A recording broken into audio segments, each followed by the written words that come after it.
Баршаңызға қайырлы күн, менің оқырмандарым, менің арнама қош келдіңіздер. Сіздермен Динара. Бүгін Рафаэлло пирогын жасалу жолын көрсететін боламын. Және де арнама тіркелуді ұмытпаңыз.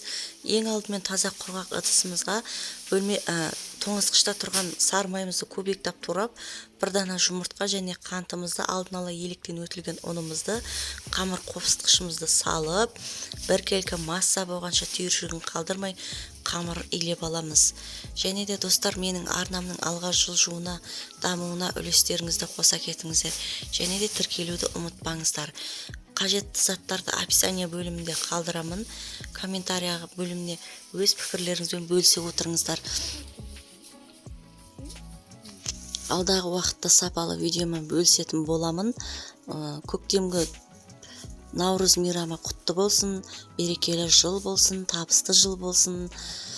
Және де тұтқан оразаларыңыз, ниеттеріңіз қабыл болсын. Және де осы пирогты ауызашарға жасап, дастарханға, отбасыларыңызға ұсынсаңыздар өте керемет болады. Алдағы уақытта сіздермен сапалы видеомен бөлісетін боламын. Мінекей, менің қамырым дайын болды.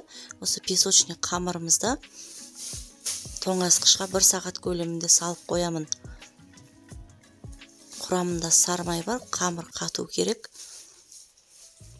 Және де бөлек таза ыдысымызды таразыға қойып, мөлшерменен сгущенный молокомызды және де Эртыш фирмасының қаймағын салдым. Өйткені бұның дәмді ерекше, сапалы қаймақ. Құймақтар өте әдемі болып шығатын болады. Өз мөлшерімен салып жатырмын. Және де үстінен кукурузный крахмал және де кокосовый стружканы салып, бір келкі масса болғанша жақсылап араластырып аламыз.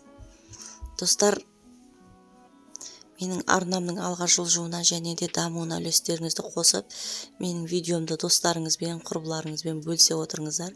Және де арнама тіркелуді ұмытпаңыздар. Неге кокосовый стружканы салдым. Кокосовый стружкадан 3 ас қасық қоссаңыздар жетеді. Венчиктің көмегімен жақсылап араластырып аламыз. Түйіршігін қалдырмай қою қоймалжың шығатын болады. Қажетті заттарды описание бөлімінде қалдырамын. Өз пікірлеріңізбен бөлісе отырыңыздар. Алдағы уақытта сапалы видеолармен бөлісе отырамын. Мен сіздерден қолдауларыңызды күтемін. Неке массам дайын болайын деп қалды. Жасалу жолы өте оңай.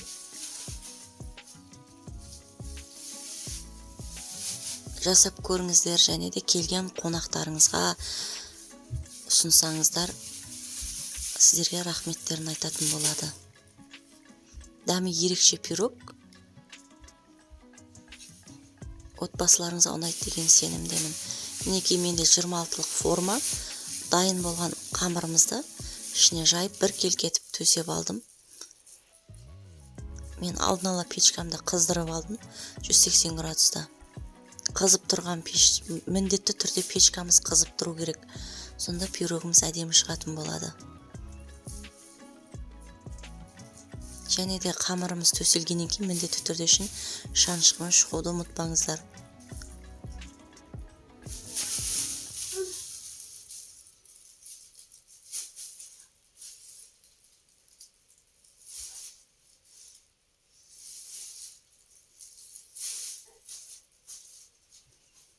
Алдағы уақытта сіздермен сапалы видеолармен бөлісіп отырамын. Сіздерден қолдауларыңызды күтемін. Және де құрбыларыңызбен бөлісе отырыңыздар.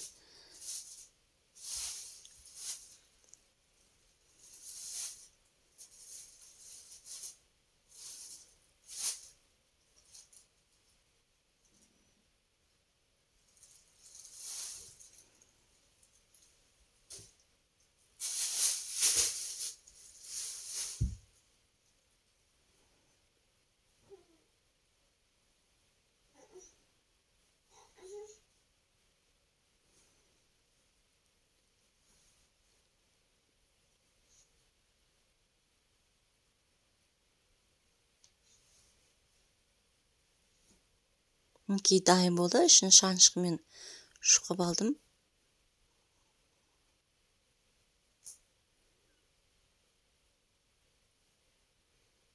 Дайын болған массаны үстінен құйып, қызып тұрған печкаға 30 минут көлемінде пісіріп аламыз. Және де піскен пирогымызды 2 сағатқа мұздатып қоямыз. Бұл пирогты тоңазытқышқа салудың қажеті жоқ, өйткені суығаннан кейін өзі тез қататын болады.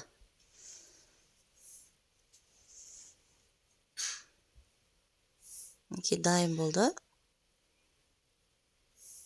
Печкаға саламыз. Мінекей мен пирогым дайын болды. Және де лайк, өз пікірлеріңізді қалдыруды ұмытпаңыздар. Мен сіздермен қоштаспаймын. Аман сау болыңыздар.